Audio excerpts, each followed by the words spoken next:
امام ابن حجر اور امام ذہبی نے کتاب الکبائر میں ایک واقعہ نقل فرمایا، ایک عورت کا انتقال ہو جاتا ہے اور اس کی تدفین کے بعد اللہ جل وعلا اس کے قبر کے عذاب کو اس کے بھائی پر منکشف کر دیتا ہے۔ اس کے بھائی کا کچھ سامان قبر میں رہ جاتا ہے۔ تدفین کے بعد جب وہ گھر جاتا ہے اور اپنا سامان تلاش کرتا ہے تو پھر اسے یاد آتی ہے کہ بہن کی تدفین کے وقت اس کا وہ سامان قبر میں گر گیا تھا۔ جب واپس قبرستان جاتا ہے، قبر کھودتا ہے تو دیکھتا ہے کہ اس کی بہن کی قبر آگ کے شعلوں سے بھری ہوئی ہے۔ وہ روتے ہوئے واپس گھر آتا ہے اور اپنی ماں سے اپنے مشاہدے کا حال بیان کرتا ہے۔ ماں کو بتاتا ہے کہ میں نے کیا دیکھا، اور ماں سے پوچھتا ہے کہ میری بہن کے اعمال کیا تھے۔ تو ماں نے اس کی بہن کا ایک ہی گناہ بیان کیا۔ ماں نے کہا، بیٹے تیری بہن نماز میں سستی کرتی تھی اور قضا پڑھتی تھی۔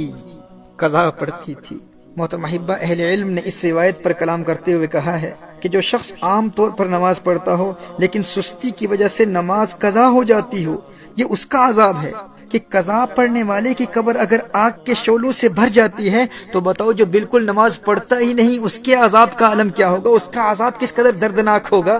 میرے دوستو، جو ایک نماز بھی بغیر عذر شرعی کے قضا کرتا ہے اس کا جرم زانی سے بڑا ہے، قتل کرنے والے سے بڑا ہے، چوری سے بڑا ہے، ڈکیتی سے بڑا ہے، رشوت سے بڑا ہے۔ جو نماز میں سستی کرتا ہے، اپنے وقت پر ادا نہیں کرتا، قرآن کریم کی اس آیہ مبارکہ کی روشنی میں یلقون غیا، جو نماز میں سستی کرتا ہے، نماز اپنے وقت پر ادا نہیں کرتا، اسے جہنم کی گہری وادی جس کا نام غی ہے اس میں عذاب دیا جائے گا۔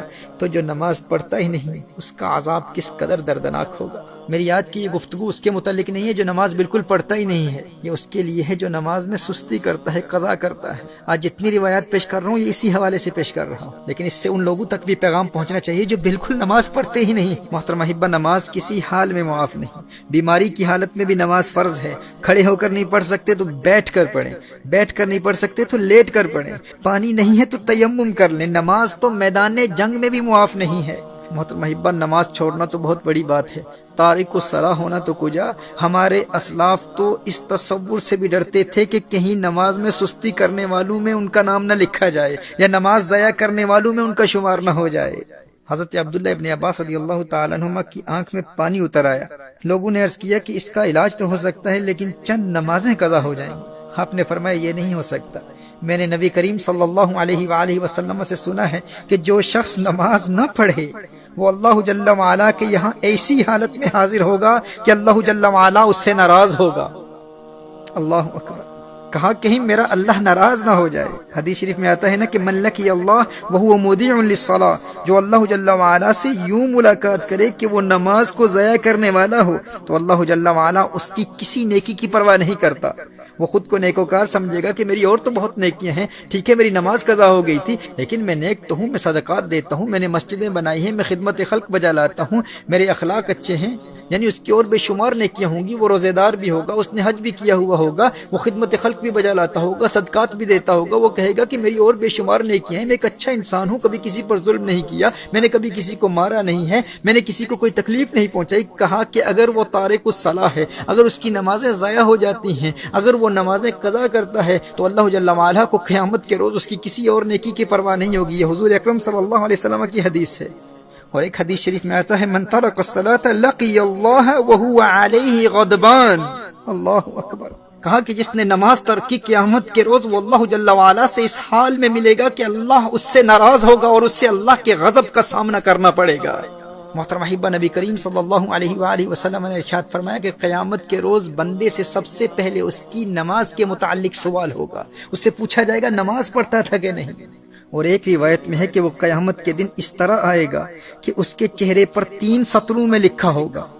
پہلی سطر میں لکھا ہوگا اے اللہ کے حق کو ضائع کرنے والے، اور دوسری سطر میں لکھا ہوگا اے اللہ کے غضب کے ساتھ مخصوص، اور تیسری سطر میں لکھا ہوگا کہ جس طرح تو نے دنیا میں اللہ کے حق کو ضائع کیا اسی طرح آج تو اللہ کی رحمت سے مایوس ہوگا، آج تو اللہ کی رحمت سے مایوس ہوگا۔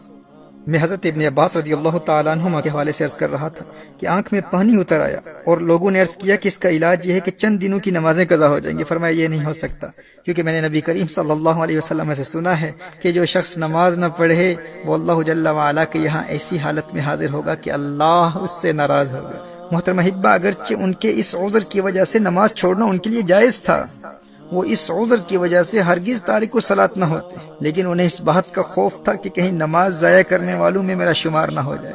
اور ایک روایت میں تو آیا ہے کہ انہیں کہا گیا کہ آپ کی نمازیں قضا نہیں ہوں گی، بس 5 دن زمین کے بجائے بلند لکڑی پر سجدہ کرنا ہوگا، یعنی زمین پر سجدہ نہیں کر پائیں گے، سجدہ کریں گے لیکن بلند لکڑی پر سجدہ کرنا ہوگا۔